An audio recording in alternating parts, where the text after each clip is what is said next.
اعوذ باللہ من الشیطان الرجیم بسم اللہ الرحمن الرحیم۔ سورۃ المنافقون، یہ بھی مدنی صورت ہے۔ اس کے 2 رکوع ہیں اور 11 آیات ہیں۔ اذا جاءک المنافقون، جب منافق لوگ آپ کے پاس آتے ہیں، قالوا نشہد انک لرسول اللہ، تو کہتے ہیں کہ ہم گواہی دیتے ہیں کہ آپ اللہ کے رسول ہیں۔ واللہ یعلم انک لرسولہ، اور اللہ جانتا ہے کہ آپ واقعی اس کے رسول ہیں۔ واللہ یشہد ان المنافقین لکاذبون، اور اللہ یہ بھی گواہی دیتا ہے کہ یہ منافق لوگ جھوٹے ہیں۔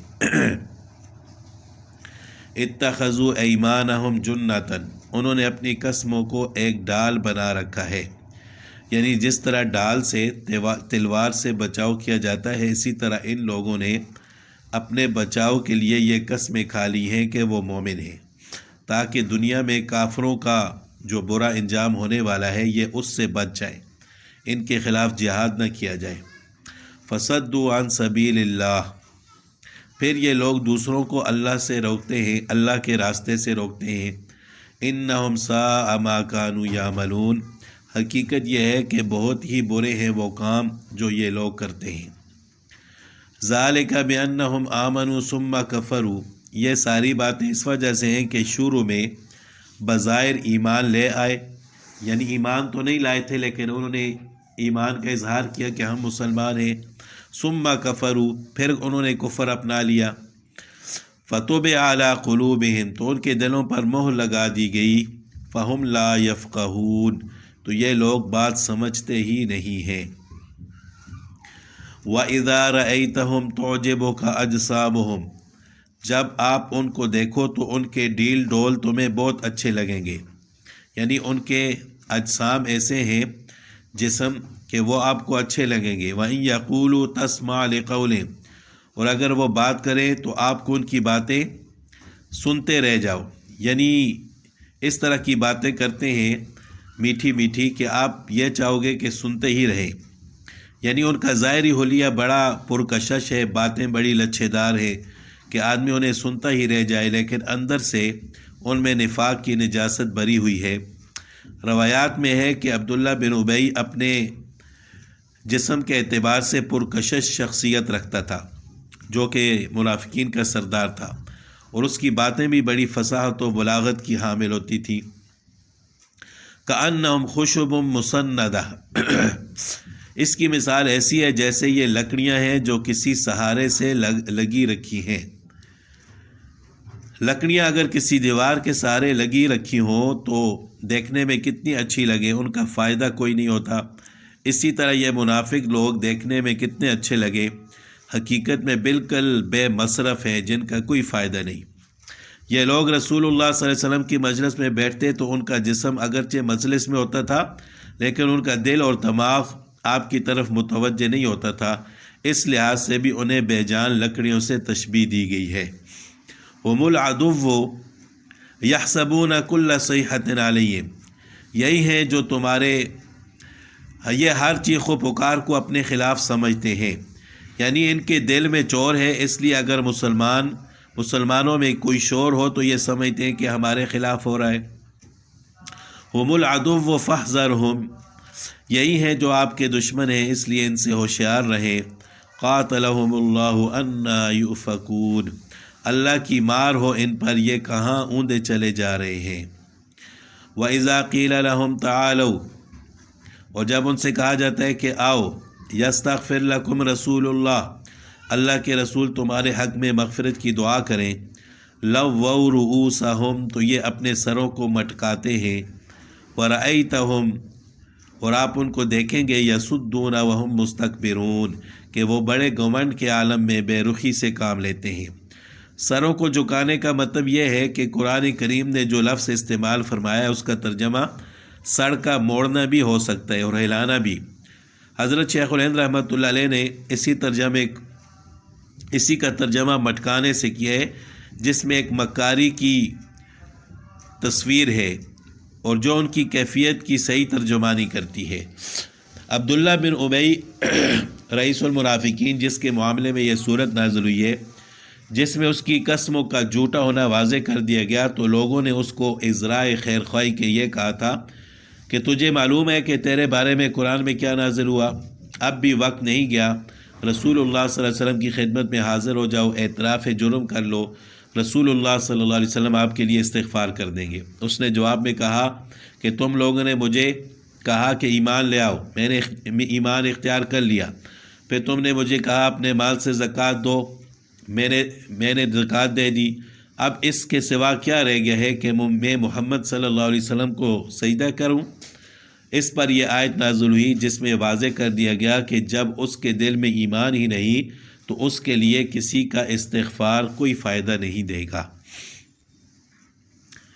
سواء علیہم استغفرت لہم، اے پیغمبر صلی اللہ علیہ وسلم، ان کے حق میں دونوں باتیں برابر ہیں، چاہے آپ ان کے لیے مغفرت کی دعا کریں ام لم تستغفر لہم، یا نہ کریں، یا آپ ان کے لیے مغفرت کی دعا نہ کریں، لن یغفر اللہ لہم، اللہ تعالیٰ ہرگز ان کو نہیں بخشے گا۔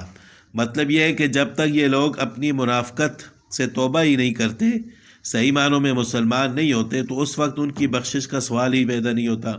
ان اللہ لا یہدی القوم الفاسقین، بے شک اللہ تعالیٰ فاسقوں کو ہدایت عطا نہیں فرماتے۔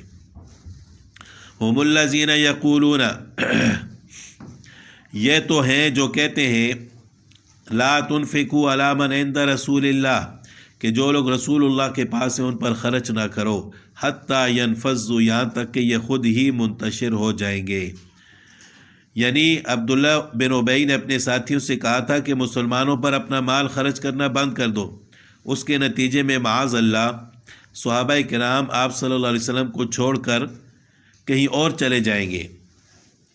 یہ وہی قول ہے جو جہجہ مہاجر اور سنان انصاری کے جھگڑے کے وقت ابن ابی نے کہا تھا، جس کا جواب اللہ تعالیٰ نے یہ دے دیا کہ یہ بے وقوف یوں سمجھ رہا ہے کہ مہاجرین ہماری داد و دہش کے محتاج ہیں، ہم ہی ان کو دیتے ہیں، حالانکہ تمام آسمان و زمین کے خزانے تو اللہ کے ہاتھ میں ہیں۔ اللہ تعالیٰ نے اس کا جواب بھی دے دیا کہ وَلِلَّهِ خَزَائِنُ السَّمَاوَاتِ وَالْأَرْضِ، کہ اللہ ہی کے لیے ہیں آسمانوں اور زمین کے خزانے، وَلَٰكِنَّ الْمُنَافِقِينَ لَا يَفْقَهُونَ، لیکن منافق لوگ سمجھتے نہیں ہیں۔ يَقُولُونَ لَئِن رَجَعْنَا إِلَى الْمَدِينَةِ، کہتے ہیں کہ اگر ہم مدینہ کو لوٹ کر جائیں گے، لَيُخْرِجَنَّ الْأَعَزُّ مِنْهَا الْأَذَلَّ، تو جو عزت والا ہے وہ وہاں سے ذلت والے کو نکال کر باہر کرے گا۔ یہی بات جو عبداللہ بن ابی نے کہی تھی کہ عزت والے جو لوگ ہیں وہ ذلت والوں کو نکال کر باہر پھینک دیں گے۔ مطلب اس کا یہ ہے کہ اپنے آپ کو اور انصار مدینہ کو عزت والا اور ان کے مقابلے میں نعوذ باللہ رسول اللہ صلی اللہ علیہ وسلم اور مہاجرین کو معاذ اللہ ذلیل قرار دیا، اور انصار مدینہ کو اس پر بھڑکانا چاہا کہ ان کمزور اور ذلیل لوگوں کو مدینہ سے نکال باہر کر دیں گے۔ حق تعالیٰ نے اس کا جواب دیا کہ وَلِلَّهِ الْعِزَّةُ وَلِرَسُولِهِ، عزت تو اللہ کو حاصل ہے اور اس کے رسول کو، وَلِلْمُؤْمِنِينَ اور ایمان والوں کو، وَلَٰكِنَّ الْمُنَافِقِينَ لَا يَعْلَمُونَ، لیکن منافق لوگ جانتے نہیں ہیں۔ یا ایھا الذین آمنوا لا تلہکم اموالکم ولا اولادکم عن ذکر اللہ، اے ایمان والو، تمہاری دولت اور تمہاری اولاد تمہیں اللہ کی یاد سے غافل نہ کر پائے۔ ومن یفعل ذلک فاولئک هم الخاسرون، اور جو لوگ ایسا کریں گے وہ بڑے گھاٹے کا سودا کرنے والے ہوں گے۔ مطلب یہ ہے کہ دنیاوی معیشت کا سامان، دنیاوی کاموں میں، تجارت میں اور اولاد کی دیکھ بھال میں اتنے مشغول نہ ہو جاؤ کہ اللہ کو بلا دو، اللہ کی یاد سے غافل ہو جاؤ، اللہ کی عبادت کرنا چھوڑ جاؤ اور دلوں میں بغض پیدا کر دو۔ اگر ایسا کرو گے تو خسارے میں پڑ جاؤ گے۔ وَأَنفِقُوا مِمَّا رَزَقْنَاكُم مِّن قَبْلِ، اور ہم نے جو رزق دیا ہے اس میں سے خرچ کرو اس سے پہلے کہ ان یاتی احدکم الموت، کہ تم میں سے کسی کے پاس موت آ جائے، فیقول، پھر وہ کہے رب، اے میرے رب، لولا اخرتنی الی اجل قریب، تو نے مجھے تھوڑی دیر کے لیے اور مہلت کیوں نہ دی، فَأَصَّدَّقَ وَأَكُن مِّنَ الصَّالِحِينَ، کہ میں خوب صدقہ کرتا اور نیک لوگوں میں شامل ہو جاتا۔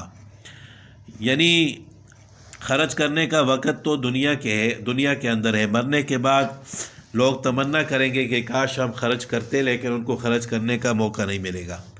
روایت میں آتا ہے، حضرت ابو ہریرہ رضی اللہ تعالیٰ عنہ سے روایت ہے کہ ایک شخص نے رسول اللہ صلی اللہ علیہ وسلم سے دریافت کیا کہ کون سا صدقہ سب سے افضل ہے جس کا ثواب زیادہ ہو۔ آپ صلی اللہ علیہ وسلم نے فرمایا کہ ایسے وقت اللہ کی راہ میں خرچ کرنا جب کہ انسان تندرست ہو اور اپنی آئندہ ضروریات کے پیش نظر یہ خوف بھی ہو کہ مال خرچ کر ڈالا تو کہیں بعد میں خود محتاج نہ ہو جاؤں۔ اور فرمایا کہ اللہ کی راہ میں خرچ کرنے کو اس وقت تک نہ ٹلاؤ جب تک کہ روح تمہارے حلق میں آ جائے۔ تو اپنے ہاتھ سے خرچ کرنا، صحت کی حالت میں، زندگی میں خرچ کرنا، یہ سب سے زیادہ اجر و ثواب کا کام ہے۔ وَلَن يُؤَخِّرَ اللَّهُ نَفْسًا إِذَا جَاءَ أَجَلُهَا، اور جب کسی شخص کا معین وقت آ جائے گا تو اللہ ہرگز اسے مہلت نہیں دے گا۔ وَاللَّهُ خَبِيرٌ بِمَا تَعْمَلُونَ، اور اللہ تعالیٰ تمہارے اعمال سے باخبر ہے۔ یعنی موت کا تو وقت مقرر ہے، اگر کوئی یہ تمنا کرے کہ میری موت تھوڑی دیر کے لیے ٹل جائے تو ایسا نہیں ہو سکتا۔ حضرت عبداللہ بن عباس رضی اللہ تعالیٰ عنہ نے فرمایا کہ جس شخص کے ذمہ زکوٰۃ واجب تھی اور ادا نہیں کی، یا حج فرض تھا اور ادا نہیں کیا، موت سامنے آ جانے کے بعد اللہ تعالیٰ سے اس کی تمنا کرے گا کہ پھر دنیا کی طرف لوٹ جاؤں، یعنی موت میں تھوڑی مہلت مل جائے تاکہ میں صدقہ کر لوں، خیرات کر لوں، اپنے بقایا حقوق ادا کر لوں۔ تو اللہ تعالیٰ نے فرمایا کہ وَلَن يُؤَخِّرَ اللَّهُ نَفْسًا، کسی شخص کو کوئی مہلت نہیں دی جائے گی، جب اس کی موت کا وقت آ جائے گا پھر اس کو اعمال کرنے کا موقع نہیں ملے گا۔